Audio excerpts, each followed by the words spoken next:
Hello and welcome to the channel. My name is CF Claire. I am an aspiring paranormal and fantasy romance author, and my new project is an old project.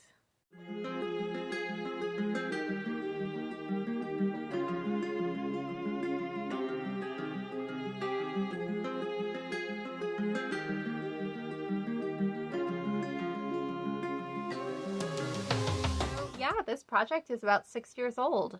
And I have tried working on it on and off over the last 6 years and gotten to various stages with it. And the main problems I just always come back to are some fundamental flaws, weaknesses that I've had as a writer with all of my projects. For some reason, finding my protagonist's goal is really difficult for me. I don't know why that is. And I've worked on it a lot. I just read John Truby's The Anatomy of Story, and I loved it. It helped me a lot with a lot of things that I hadn't been able to put my finger on why I was feeling poorly about certain projects. I've never come up with a premise. I've never come up with, apparently, my protagonist's desire line, the goal they're trying to achieve throughout the course of the story. They've always had goals, but they've been changeable, and so I never pinpointed that before. But it's definitely a huge part of why I've been so dissatisfied with my work. So with this story in particular, I have been working through John Truby's 7 key steps for outlining a story, which really work well with my own style, which is that of being a methodological plotter, which is a term coined by Ellen Brock, who's a novel editor and YouTube writing craft content creator. I really recommend her videos, especially her video on the 4 primary writer types, one of which being the methodological plotter, which I definitely feel I am. And I hadn't heard of that term, and I definitely was trying to write as if I was a discovery writer, which I'm basically the opposite of. I like to do all of my discovering in the outlining process and spend quite a lot of time on the outlining process to really figure out how to tell the story that I am trying to tell. So that's kind of the vibe of this video. The first project that I ever finished the first draft of from start to finish was the very first incarnation of this project. And it was a completely, almost like unrecognizable idea from what it is now. And the only thing that I liked, it was a misery. Let's just say it was a misery to write because I didn't know how to outline. I didn't know I needed to outline. I knew nothing about story structure. My character had no actual desire. I hadn't thought about the love interest at all. I didn't really like them. But I had just had my daughter, who is 6 years old now. So she was about 9 months old when I first started writing it. And I was just like, I just love this main character and I just want this character to have like a happy ever after, and it's just everything is young baby all the time. I just want something creative for me, and so it was really important, and I really got a lot out of it, even though it was a misery to write, because whoever came up with the idea that if you want to write a novel you should just write, I mean, they have to be a discovery writer. That's just like, no outliner would be like, yeah, just like sit down and write. That'll be fine. Yeah, it was awful. I hated the entire process. And at the end of it, I had 50,000 words of just like trash. It was just words that I had written to write words. And that's too bad. So I shelved it for about 3 years, and I learned a lot during that time, and the idea evolved a lot, and I came up with a lot more things that I really liked, and I love the idea even more now, and I wrote the first like 25,000 words of that version of the story, and I hit a wall because I didn't know enough to get past the difficulties. And one of those difficulties being my protagonist's desire line. Their goal was not strong enough, and it was something that was very easily achievable. And then I was like, oh, now I don't know what to do, because this story is definitely not done. So what am I missing? It was very discouraging. and I shelved it for another 3 years. But here we are, 6 years later from the beginning, and we're gonna try again. Let's take a field trip to my laptop. So, my protagonist, that is what made me fall in love with this story. It's why I want to tell this story. I just really want to see her get the happy ending that she deserves. It is the 5th step in John Truby's 10 steps to creating a good premise. So let's just go over that a little bit. Let's start with the first one and the second one, which are combined here, because the first one is essentially creating the premise, which is the story is stated in one sentence, the event that starts the action, plus a sense of the main character and a sense of the outcome, as well as the second step of a good premise being creating like a wish list and a premise list of things you're interested in, things you want to see, ideas you've had, and just kind of from there deciding on which premise you want to work on right now. And so I did do that. And the premise is a guarded single mother shifter meets the alpha who turned her and has spent 7 years looking for her, and they fall in love. And that's basically the story. The third step I found really helpful. I never saw anyone talk about story challenges and problems just like off the bat, planning for what you're going to do. So I really liked that, and I feel like that's going to help avoid a lot of issues that tend to come up in my work that I don't realize until like revision time. The fourth step was the design principle, which is a really interesting concept. I will say I would need a lot of time to like sit down and think how this would happen in a more serious, like in my epic fantasy trilogy, or it looks like it might be a quadrilogy at this point, idea. I would definitely want to think about this a lot more. For romance in particular, romance novels, I don't think you really need to do this. It's very interesting, but it's not like necessary. I could see how it would make a story stronger. But so anyways, it's it's an abstract concept. So it's the seed of the story. It's the deeper process going on in the story. The design principle equals the story process plus the original execution. Often it's a journey, traveling metaphor, symbol, unit of time, unique use of a storyteller, or a special way the story unfolds. So for my story, what I came up with is that the concrete events of what actually happens, the premise, is that a guarded single mother shifter mates the alpha who turned her and has spent 7 years looking for her, and they fall in love. But the abstract of what is happening in the story is that we are forcing two very closed off people to open up through the love for a child. So that's my design principle. I will say I do recommend reading the book, and especially the part about the design principle, because he gives a lot of examples and it's really interesting to see what he means by that. So the 5th step was choosing your protagonist. They're the most interesting character in the story, and their goal drives the story to its ultimate conclusion. So that is what made me motivated to write this story. My protagonist is Kira. In romance novels, there is a genre expectation that the protagonist is the female lead, meaning that the male lead would be the primary opponent. My protagonist is Kira. She is a single mother wolf shifter in her early 20s, struggling to make ends meet. She was turned as a teenager after a brutal attack that would have killed her, then years later coerced into an unwanted relationship which she ran from. She is a distrustful, independent, prickly person with a very low opinion of other shifters, and she avoids them at all costs. On my wish list, when I was doing that second step, what I really want to see are stories in the shifter romance genre that deal with the concept of a human being turned into a shifter, and something happens and they don't actually learn what it means to be a shifter until like many years later. So that's kind of like one of the things I really like about this concept. She doesn't really know what it means to be a shifter. She doesn't know a lot about shifter culture, even though she's been one for 7 years at this point. So she has like her own conclusions she's come to about a lot of stuff, and that was something I was really interested to see. And as a reader, I would be interested in other people's ways of handling that. Next to that, I have the primary opponent, which in a romance is the love interest.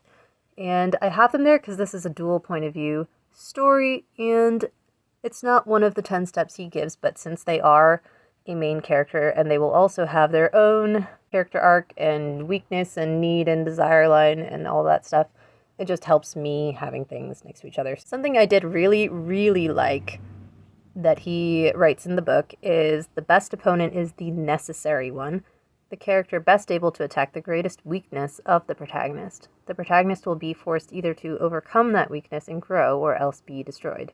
A true opponent not only wants to prevent the protagonist from achieving their desire, but is competing with the protagonist for the same goal. And I don't know why I needed to read that to really understand it, because it does seem pretty inherent to what an opponent is, but I did need to read that. Every opponent that I've ever written has like a conflicting goal, but it is not the same goal, you know? Like, both goals could be achieved, and that just doesn't work, right? Our primary opponent is Riker. He's a well-respected 35-year-old alpha wolf shifter enforcer, and in order to save a teenager's life 7 years ago, he turned them, unwillingly initiating a mating bond with them as part of the process, only for her to vanish. So he's spent the last 7 years consumed with the need to find her, provide for her, and complete the mating bond in order to ease his inner wolf's pining. He still thinks of her as a teenager and is motivated by platonic responsibility with no intention of the mating being anything but cerebral. And I do want to clarify that when I say mating, I'm not like talking about sex. In the shifter genre, we're talking about, you know, very classic genre thing of like a bite or a mating bond between couples. The sixth step is identifying the central conflict of the story. Who fights whom over what? And again, this is such a basic thing, and yet it helped a lot just really getting through to the heart of what the conflict in the story is. And what I really want to be exploring is the conflict between Kira fighting Riker over him trying to take care of her. Her great weakness that she is suffering from through this story is her immense distrust of everyone, basically, but shifters in particular, and male shifters most of all. And so she is extremely independent, like independent to a fault. So the main conflict that I want to deal with on the page is her reaction to him trying to take care of her. And what I really liked about the wording of the primary opponent in John Truby's book is that it really helped to focus on what the main weakness of the protagonist is, and therefore like how it would best be attacked. So her greatest weakness is that she is distrustful, and that's what I want to explore, and I want her to overcome that and be able to realize that, you know, some people are worth trusting and you don't have to be alone. It's not, you know, the world versus you. And so the best person to attack that belief is someone who is just extremely trustworthy and shows that over and over again. So that is why he makes a good opponent for her.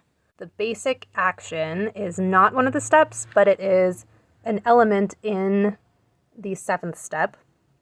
So let's look at the seventh step. The single cause and effect pathway. This is the spine of the story, teased from the premise, where action A leads to action B all the way down to Z, A being the basic action and Z being the new equilibrium, the resolution at the end of the story, where in a romance, obviously, they end up together and it's like a happily ever after. So then we look next to it at what the basic action is. So he clarifies it as the one action best able to force them to deal with their weakness and change. How does struggling to do the basic action lead to character change? So the basic action that sets all the dominoes falling so that they end up together and in love is that Kira tries to give a mating with Riker a real chance. And there are plot events that explain why she would do that and how that takes place. And it's all tied to her weakness and her desire line. So if we know that is the basic action, then we go back over to the single cause-effect pathway, and we can say the spine of the story then is going to be a guarded woman mates a responsible man and falls in love. So the whole story is based off of that. Then for the eighth step, I wanted to do its own table because there are essentially two main characters. It's romance. It's like a double reversal at the end where they both have realizations about themselves.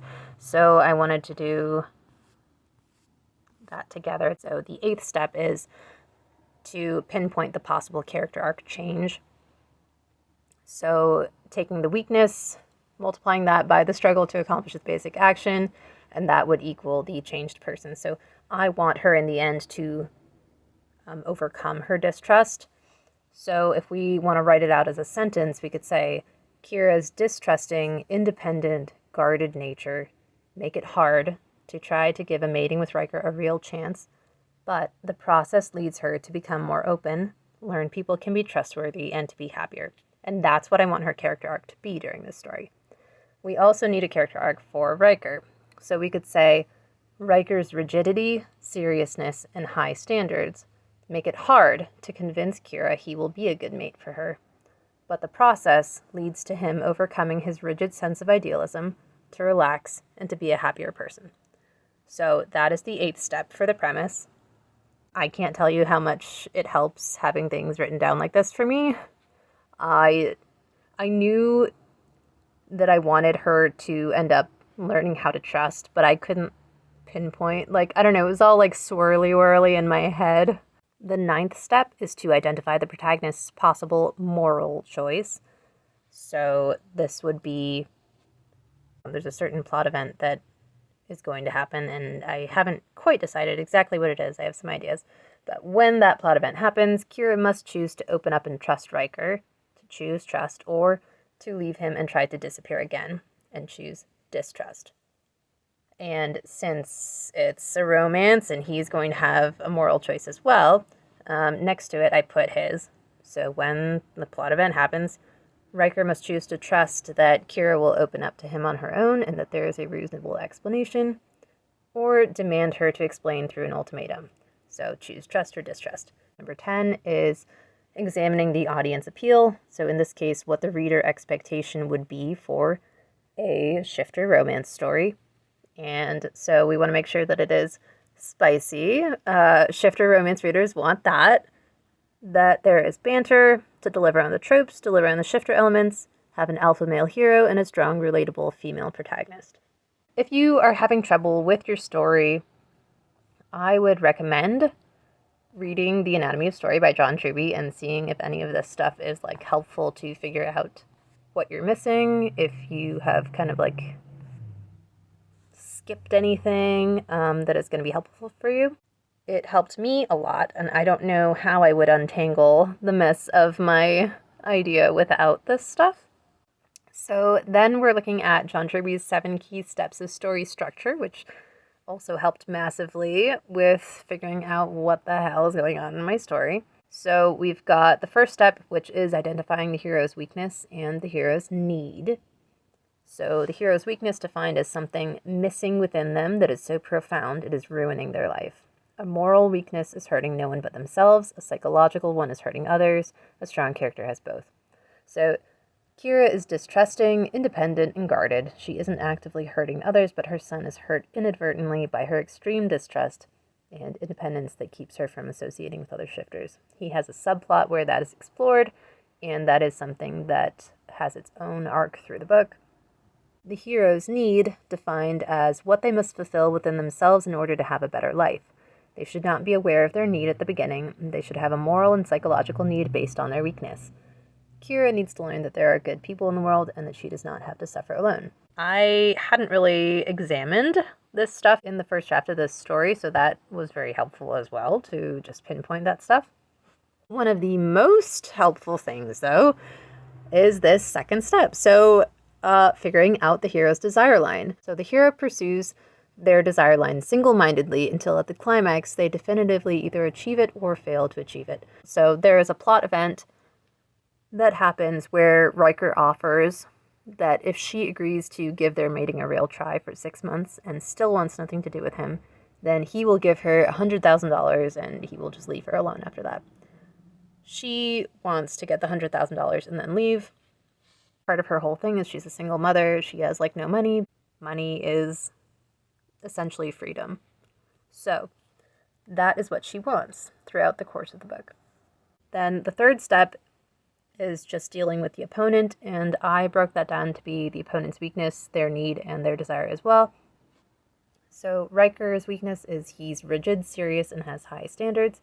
His relationship with his family is poor because of members who have failed to meet his high expectations. His need is to overcome his rigid sense of idealism, to relax, and to become a happier person. And his desire is, at its core, the same as Kira's, and he opposes it. So she wants the $100,000 and then to leave, and he wants her to stay. So that is in direct opposition. The fourth step is the hero's plan, and I have the opponent's plan right next to it since it's dual point of view. And I will say this is also something that I didn't ever explicitly think through exactly, and especially because I hadn't had an actual desire line for my protagonist. So this was very helpful. And one of the things that John Truby talks about in the book is that doing all of these things, they all rely on each other, they all build on each other. And by doing that, you come up with an organic plot that stems from all these structural components before you even get into the story structure, as in how the plot points play off of each other.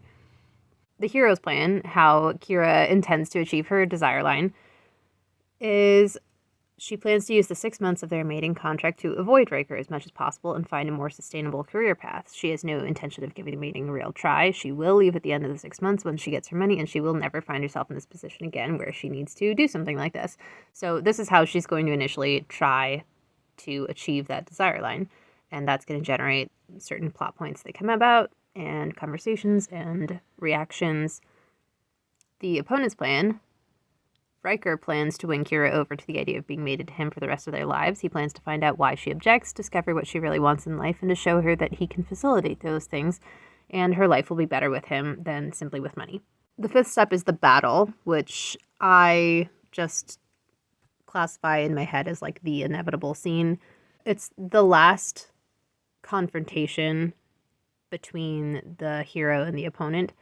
That's how John Truby talks about it. And now in a romance novel, I would interpret that as essentially what people call the third act breakup, and where Gwen Hayes, who is the author of Romancing the Beat, which is an incredible book for any romance author, where she talks about how before they can choose love and to believe in love, they have to choose fear because fear is too strong. So the inevitable scene in a romance novel is where they're forced to choose between fear, whatever it is that they fear, or love, and they choose fear.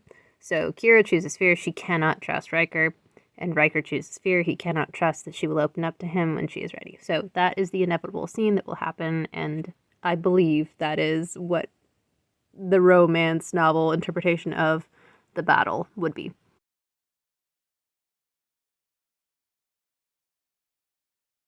The sixth step is the self-revelation, which is the structural point that I just think of as the realization, where the hero internalizes the theme in whatever way makes sense. So that's where Kira realizes that you can't always know for sure if your trust in people will hurt you or not, and that sometimes you just have to trust yourself and your own judgment, because a life without trust is miserable.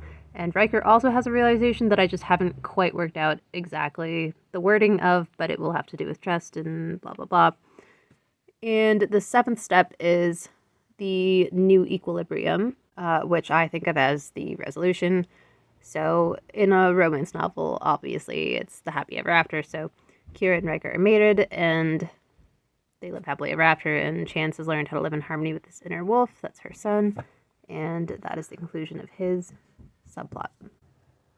These are some other things that are not from his book, but that I just find helpful, and I like to organize like this. So just deciding on the point of view, themes, symbolism, color palette, setting, atmosphere, spice level for romance, the tone, the hero's voice, the opponent's voice since it's dual point of view, what the target word count is, target start date, target end date. I just like to have that stuff kind of written down. So that's what I've got for today. I will do a second outlining video on this project where I will go over the logline, and I will need to come up with one. This is the formula, by the way, that Tyler Mowry has, and I think will be a good place to start. I will leave a link in the description to his YouTube channel. I definitely recommend him. So we'll talk about the logline, four-corner opposition, how I'm tackling the moral problem. This is another thing from John Truby's book. This is, by the way, this is not stuff I'm saying other people should do. I think there's a lot of value in doing it, and it helps come up with plot, which is my weakness, and I like it. The moral argument. And John Truby's 22-step story structure, and how that fits in with some other structural things that are not on this list. And all of this kind of combines to create its own plot, sort of. So I'll just show you how I'm going through it. I'm hoping that by kind of like showing exactly what I'm doing, it might help you get a little unstuck. I know if I had come across a YouTube video like this 3 years ago when I was stuck on this project the last time, it would have been great for me. So I'm hoping, you know, maybe someone out there, it's helpful for you too. But if it's overwhelming, definitely don't, I mean, you know yourself best. Do what you feel is right. Anyways, happy reading. See you next time.